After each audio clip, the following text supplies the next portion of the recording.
Здравствуйте! Мы с моими товарищами в течение долгого времени, в течение 5-4 лет, с 12-13 года, тестировали разные варианты латинского алфавита для казахского языка. Если помните, именно в то время был четкий указ президента о том, что до 2017 года нужно создать рабочий вариант латиницы. С тех пор время не прошло зря, мы протестировали разные варианты, попробовали разные методы и также вначале, допустим, радовались букве Q. Но давайте перейдем к алфавиту, и мы убеждены, что наш алфавит это самый подходящий и самый достойный для казахского языка. Мы назвали его Kazakh Grammar алфавита. Этот алфавит состоит из 26 букв, 21 буква стандартная, 5 вводных букв, это записывается через умляуты, Ай большая с точкой и Ай маленькая прописная без точки нужны для того, чтобы передать букву и букву И. Буква буква я перечислял, ну вот буква ее нельзя забывать, потому что мы также пробовали отказаться от буквы но встречается очень часто, и часто буква определяет смысл слова. Ну что ж, начнем с гласных. Гласные на казахском дауслар.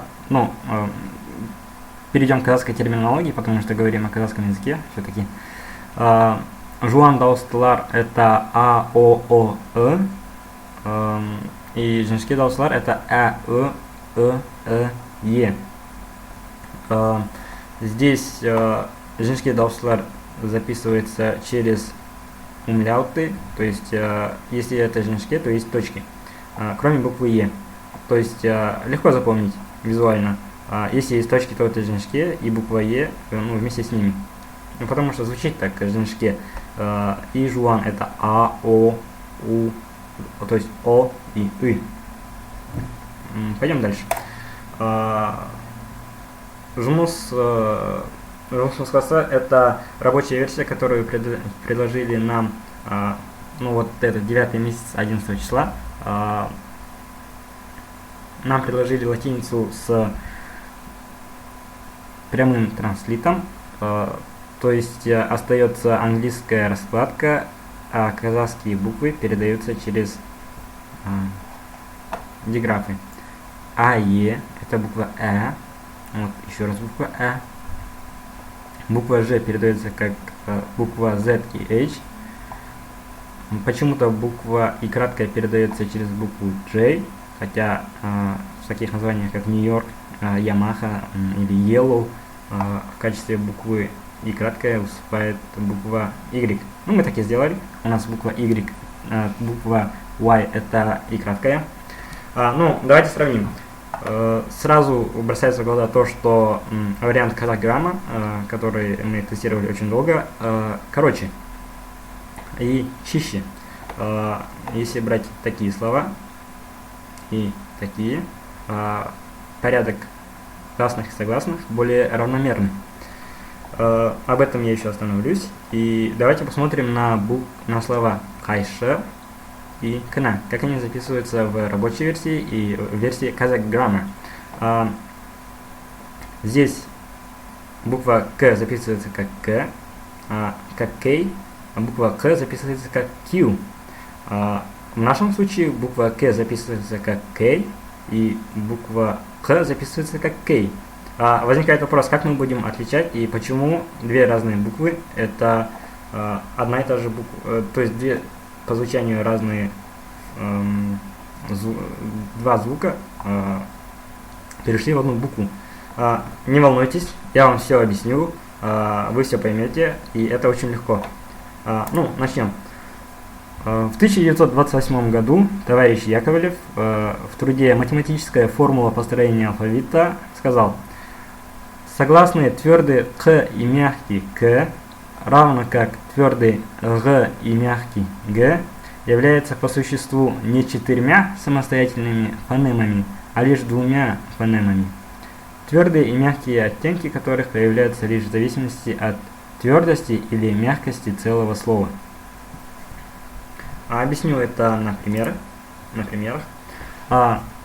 Мы договорились, что буква К и К записывается как английская K, и буква Г и Г записывается как буква G. И вот правило. При Жуан Даустелар мы латинскую букву K и латинскую букву G читаем как К и Г. Например, кал, останься, кол, кол, раб, кол, рука, казак, казак, агн, вот для буквы Г это правило также действует. И для женский дауслар у нас буква К и буква G произносятся как К и Г. Кель, кель, кölь, кölь, озеро, кизек, очередь, егн, посев. Обратите внимание, что когда у нас есть точки и когда у нас буква Е, мы читаем как К и Г.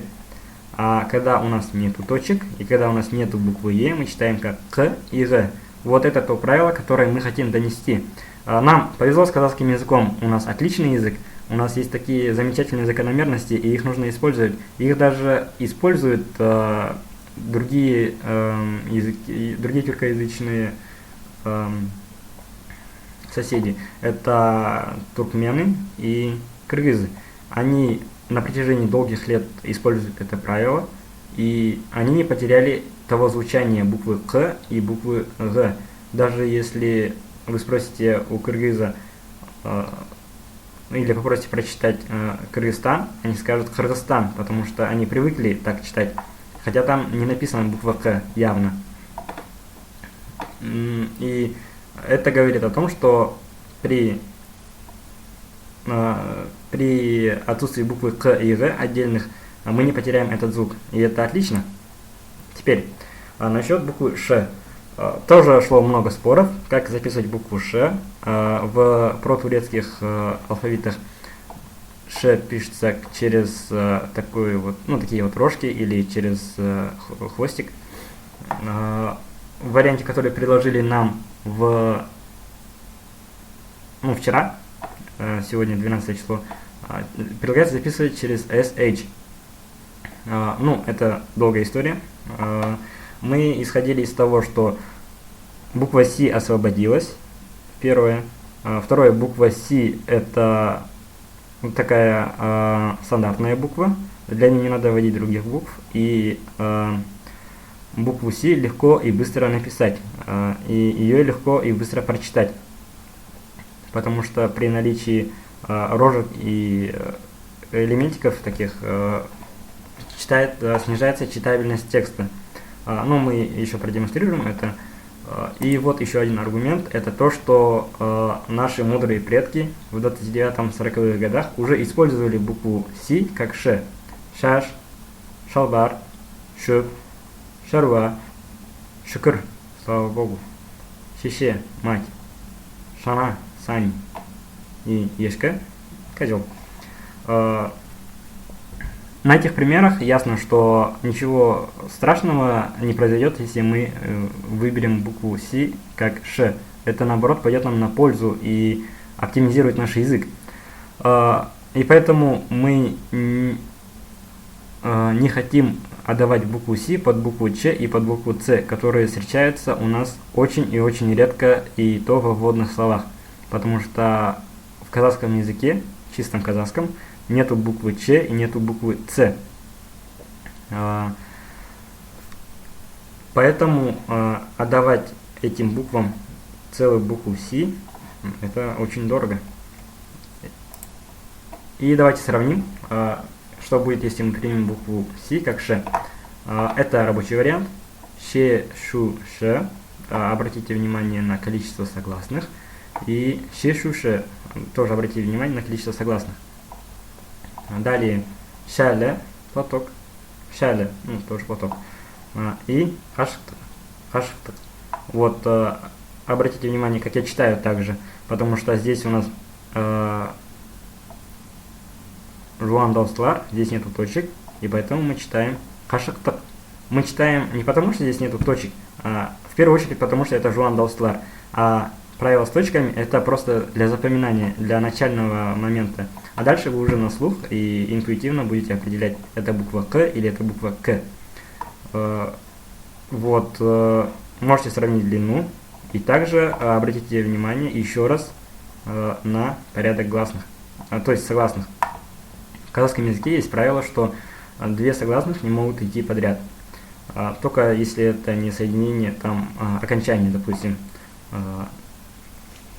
И в таких случаях, ну, естественно, вот, допустим, здесь две согласные идут подряд. Но в таких местах не может быть 1, 2, 3, 4, 5 согласных подряд. По-хорошему здесь надо было ставить гласную, но слово и так длинное, поэтому дальше уже некуда. Мы предлагаем писать это слово таким образом. И я еще сниму видео подробно о букве У, потому что У это сам по себе согласная, и она читается по-разному У. Она может быть ще, шу, ше, или может быть какое-то слово, где она и У. Ну, об этом я подробнее расскажу. На этом пока все. Мы вам рассказали о гласных, мы вам рассказали о двух основных правилах нашей латиницы, которую мы вам предлагаем. И мы теперь предлагаем вам раскладку клавиатуры. Вместо буквы Q у нас буква А, потому что буква Q не нужна. Буква K передает букву К и букву К. Буква Э так и остается, ну и умляуты располагается таким образом.